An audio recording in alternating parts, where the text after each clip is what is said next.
More than 100 square blocks were decimated by fire and looters. After the Los Angeles race riots in the 60s, some cities created heavily armed assault teams named SWAT for Special Weapons and Tactics. For years, SWAT teams were called out only in emergencies like a riot or bank robbery where hostages were taken. But their use has increased from less than 1 raid a day to today, maybe 100 raids every day. Including cases where I have to wonder, why call out the SWAT team? Is there anybody that would be afraid of me if I was trying to menace you in some way? Joe Lipari is a stand-up comic. I got a fun story for you. The 5'3" tall Lipari caught the attention of a SWAT team in New York City. Why? I had a really mind-numbingly bad customer service at the Apple store. So I did what we all do. I went home and I bitched about it on Facebook. I thought I was funny. I quoted Fight Club. Joe paraphrased it too. You might walk into an Apple store with an Armalite AR-10 carbine gas-powered semi-automatic weapon, pumping round after round into one of those smug, fruity little concierges. People were immediately responding that it was obviously from Fight Club. I thought I was literary, it was a good time, until 90 minutes later a SWAT team knocked on my door. This is, yeah. You open the door and the whole planet changed. Everyone's got their guns drawn. A dozen heavily armed men. Was that necessary? If they took 90 seconds to Google me, they would have seen I'm teaching a yoga class in an hour. I don't have a police record. I don't have a violent history. His local paper suggested Joe'd been stupid. Who doesn't vent on the internet? I've never thought I could quote a movie, even a movie like Fight Club, and it would bring a SWAT team to my house. If I didn't answer the door with a sense of humor, who knows what could have transpired. New York City's police would not talk to us about their raid. But other SWAT teams like talking about what they do. I have participated in and planned approximately 2,000 high-risk tactical operations. Sergeant Charles Huth leads a SWAT team in Kansas City. We are not soldiers out here. We don't think we're soldiers. We aren't fighting a war against an enemy. We're trying to help people. Police department, search warrant! Huth says his team usually knocks first, and then, depending on circumstances, waits 10 seconds or maybe 2 minutes. Police department, search warrant! Before breaking down the door. We're not liable for any damage we do to people's property. We try to limit it. My guys will try to patch up as best we can the door. That's good, Sarge. The suspense of barging into homes makes good TV. There are several SWAT team reality shows. Officers have died in the line of duty serving this type of warrant. Before we did that show, kids would see us in a neighborhood and run from us. After we did that show, kids would run up to us and want to get in the van and check things out. While Sergeant Huth doesn't like waking suspects up in the middle of the night, other SWAT team leaders do. Why then? We want to be able to win without having to fight. I like owning this stuff before we even get on it. Steve Claggett's a 25-year veteran of the Dallas Police Department. If I have a gun at home and someone's banging on my door, screaming, I'm more likely to pick up the gun and shoot. John, when you knock and announce, what you're announcing is police. Police, fire, search warrant! Just because the guy says police doesn't mean he is police. That's a great point. Just hear bang, bang. Scary. It's supposed to be scary. And we use that to gain a tactical advantage. Sheriff's office, search warrant! Catch them before they can think. That's exactly right. It doesn't get used too often today? I've been involved in over 1,000 warrants and operations. I can't think of any time where it hasn't been prudent to use SWAT. We've become so comfortable with this idea of using SWAT for everything as a first resort instead of the last. Washington Post reporter Radley Balco says the police are turning into warrior cops and that SWAT teams are greatly overused. Police search warrant! And in fact, today police use SWAT teams to raid truck stops that have video poker machines, barber shops, an organic farm, a frat house where there's said to be underage drinking. And Iowa police use this many armed men to raid a house where people are accused of credit card fraud. Using this kind of force and violence on people who are suspected of crimes that are not violent is a wildly disproportionate use of force. Arizona police thought someone in this house might be part of a family drug ring. Inside with his wife and child was Jose Garina, an ex-Marine who'd completed 2 tours at Iraq and then worked in a local copper mine. He'd just gone to bed after his 12-hour shift. They take the door down to the battering ram. His son's in the house, his wife's in the house. He grabs his military weapon. They see this. One officer apparently tripped and fired his gun. The other officers mistook that for Jose firing at them. They opened fire. 71 shots. They killed Jose.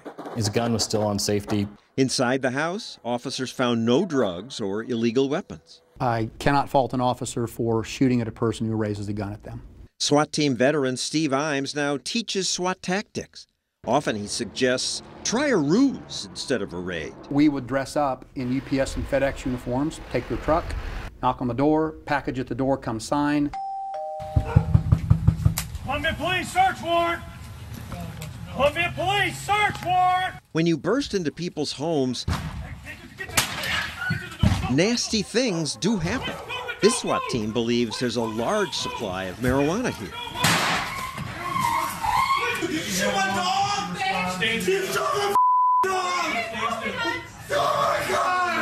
The police posted this video on the web, and it went viral. They rush in the house, shoot the dog, terrify the kid. The video speaks for itself. They're not pulling hair, they're not swearing, they're not knocking people on their faces. They're walking through the house, police with a search warrant, police with a search warrant.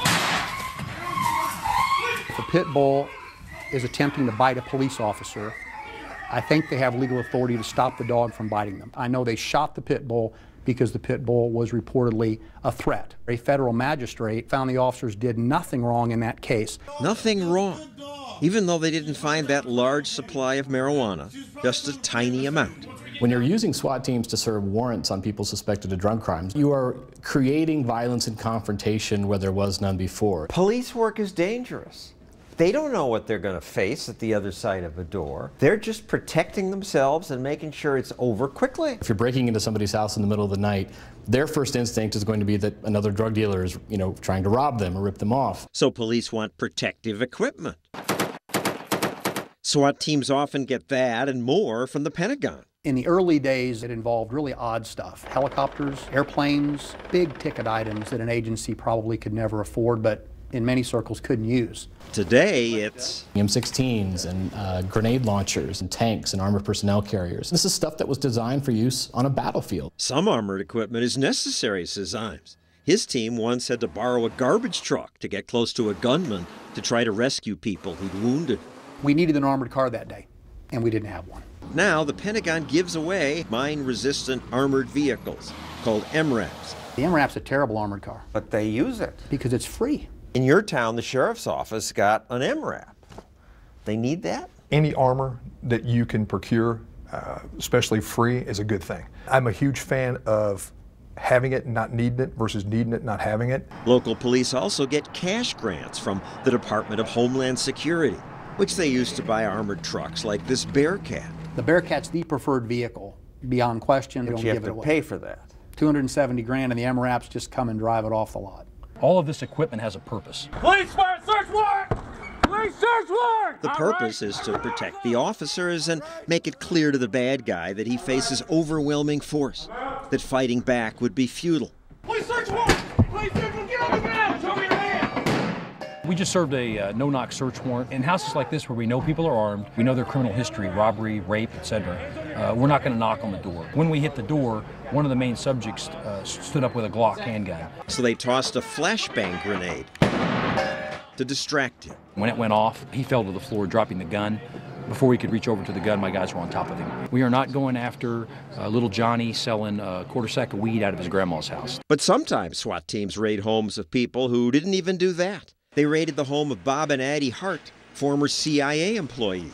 Why? When my son was in 6th grade, he and I built a hydroponic garden in our basement. A police officer spotted Bob and his kids coming out of the gardening store, wrote down his license plate number, and told the sheriff's department they left with a small bag of merchandise. 8 months later, The county sheriff sent a raid team to our house for a full-blown drug raid. We hear banging and screaming on the door a little before 7:30 in the morning. I'm hiding under the covers. Reach out, open the door. Immediately, I'm on the ground, face down, hands behind my head. I'm staring at this guy's boots. He's standing over me with an assault rifle, and everybody's yelling, "Are there children in the house?" The police knew nothing about Bob and Addie's work history. We've held top secret security clearances that we've had background checks for my job. They kept us under armed guard for 2.5 hours while they searched, as near as we can tell, every square inch of our house. We didn't find out why this team had come to our house until more than a year later. They must have told you. Well, no.